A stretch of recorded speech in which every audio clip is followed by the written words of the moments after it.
everyone, welcome back to the Shinah Show.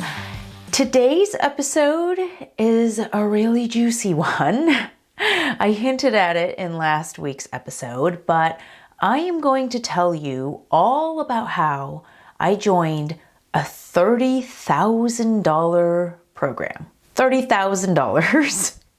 I had a lot of hesitations going in. I was really scared to make the investment. I thought for sure that I didn't belong there in that program. And what happened after I joined that program will blow your mind. It's still blowing my mind, and it actually happened to me. I went from $200,000 in annual overall revenue, top line revenue made in my business, to $900,000 in annual overall top line revenue. It's bonkers. So keep listening to hear how that happened and the 3 really important shifts that I had to make in order to allow it to happen. Let me tell you a little bit more about this program. It was a mastermind program. For those who have not heard the term mastermind, it often refers to a very expensive, very exclusive program where you sort of get into the program with other business owners who are in the same industry or at least have something to learn from each other. And you meet once a month.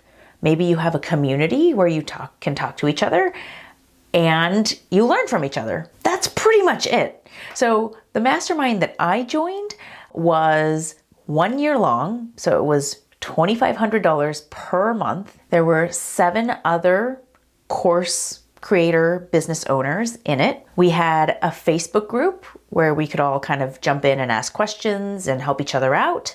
We met one time a month with the mastermind leader. This is the person who had put together the mastermind and was taking our money. 1 meeting a month with the mastermind leader. And we had, I believe, 3 larger retreats throughout the year.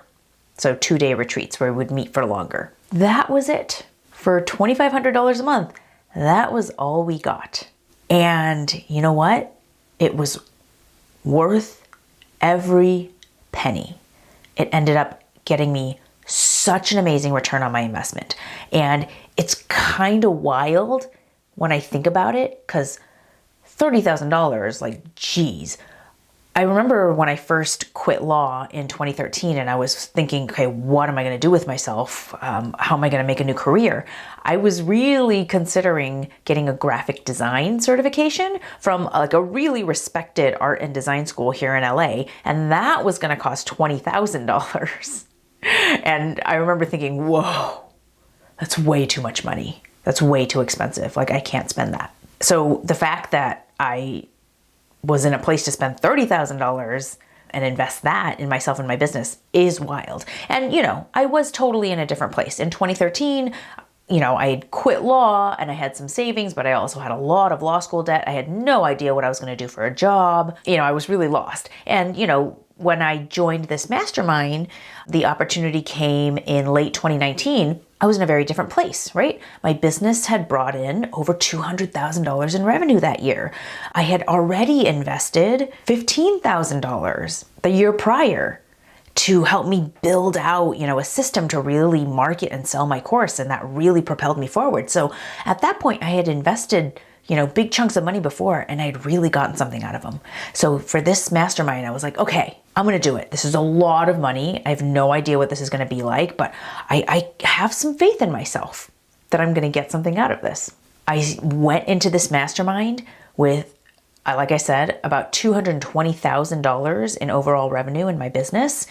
I didn't even make the official cut to get into the mastermind. It was advertised as, if you are making $250,000 in revenue in your business, come join. And I was like, oh, I'm making 220. That's close. Maybe I'll apply anyway, but I'm pretty sure I'm going to be the smallest fish in the room. And by the end of the mastermind year, so I did it in 2020, by the end of 2020, I had made over $900,000 of overall revenue in my business. I'm sure everyone who's listening, I'm sure you're all like, how, Shinah? What did you do? What did you actually do to make that happen? That's what I'm going to tell you, but I'm going to give you a warning. It's not what you think. The how that allowed this huge growth to happen, it wasn't in any strategies or tactics, or here's what you do step by step in order to grow your business. It was these really important fundamental shifts that I made. And I'm going to break it down into 3 categories. You know how I like to do that for you. Mental shift, belief shift, and emotional shift. So let me break those down for you. Okay, mental shift. As soon as I invested that much money in myself, I began to think of myself mentally as a different kind of person.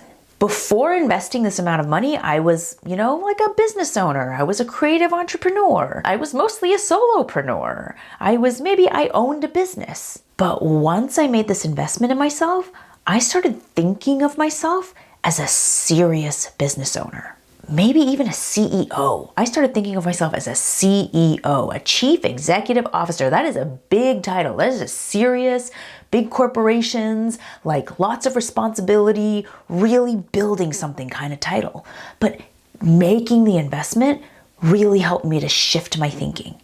And let me tell you, one of the other business owners, my fellow masterminders, one of the business owners that was in the mastermind with me, she said this exact thing. When we all got into that room in our first in-person meeting, she said, my goal, what I want to get out of this mastermind, I just wanted to know what it was like to spend this much money and invest this much money in myself and my business. And I've done it. So really, I've already achieved the goal that I set out to achieve. And I was mind blown by that. Like, whoa, how insightful, how mature.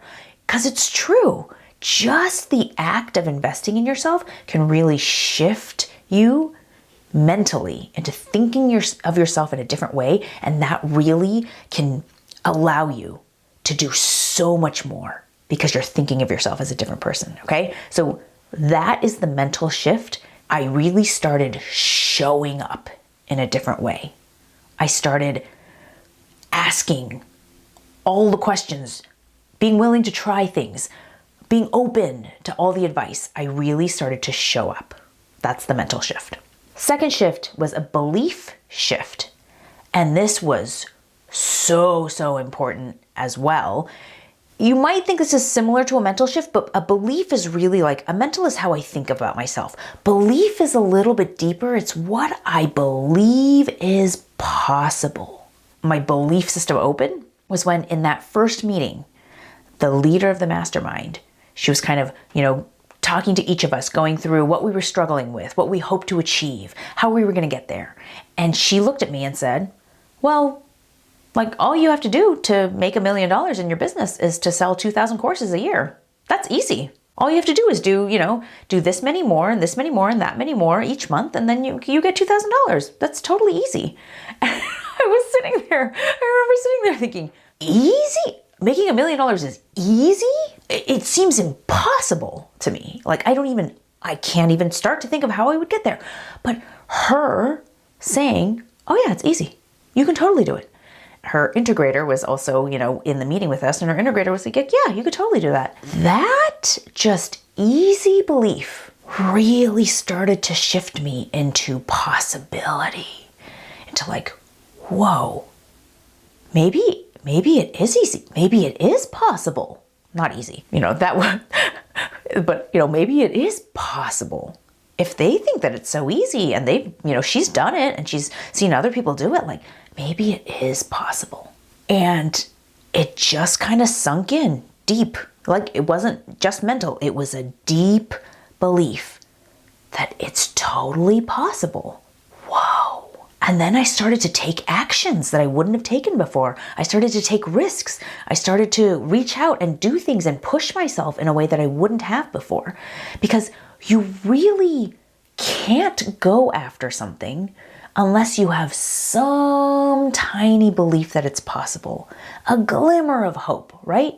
There's no one out there trying to make themselves invisible. Maybe there are. I don't know everyone in the world, but probably there are very few people out there trying to make themselves invisible, because we, generally as a human society have the belief that it's not possible to be invisible.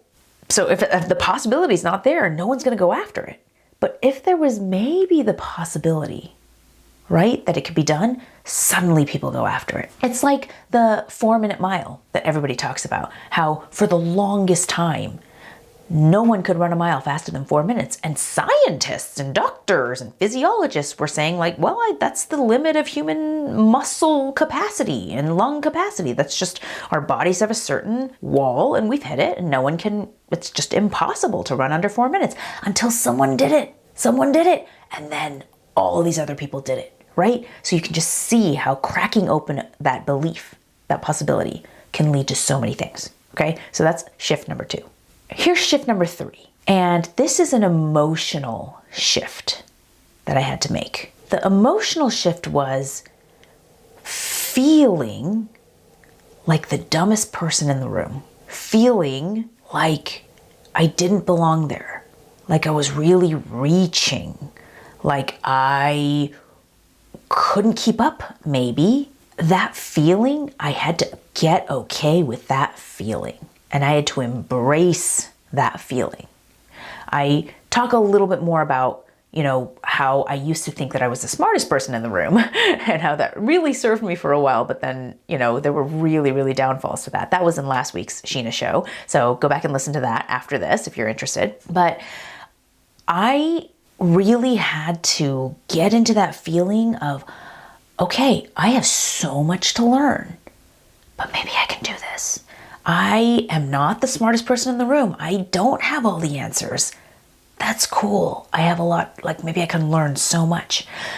That very first meeting that we had, I got really vulnerable in a way that I don't usually do. Our mastermind leader went around and asked, is there something that you want to share with everyone else here? It was really early. We had all just met each other. And I just said, really honestly, I feel like I don't belong here. I didn't even make the minimum amount of revenue that you were supposed to make to get in here. I don't know what I'm doing here. I honestly feel like everyone else is so much more successful and confident than me. And I don't know if I can do it. I rarely before had gotten that vulnerable, but you know what it did? It just opened up the gates for people to really see me and know me and want to help me. I got so close with these 7 other people that were in this mastermind with me. And so many of them told me, I always remember you, Shinah, opening up in the beginning and saying, you felt like you didn't belong here. And it really made me feel like, okay, I'm so glad she was honest. I really feel like I can open up to her now. And it just opened that channel, and it was really, really lovely. And you know what else it did? It gave me the permission to feel like, okay, maybe I'm the dumbest person in the room. I can ask all the stupid questions. I'm already the dumbest person in the room. Who cares? I can approach people for advice. I'm already the dumbest person in the room, right? They know I need help. I can be the one who gets helped. I don't have to be the one who knows all the answers and who helps everybody else out and who is the most valuable. I can just soak up knowledge. It was a real shift in feeling that helped me to get the amazing results that I got. So those are the 3 shifts I made: mental, belief, and emotional shifts. Everyone wants to know, okay, what did you actually do? What were the tactics? What were the strategies? And yes, you know what? I did learn amazing tactics while I was in that group. I decided to start doing free challenges to promote my courses.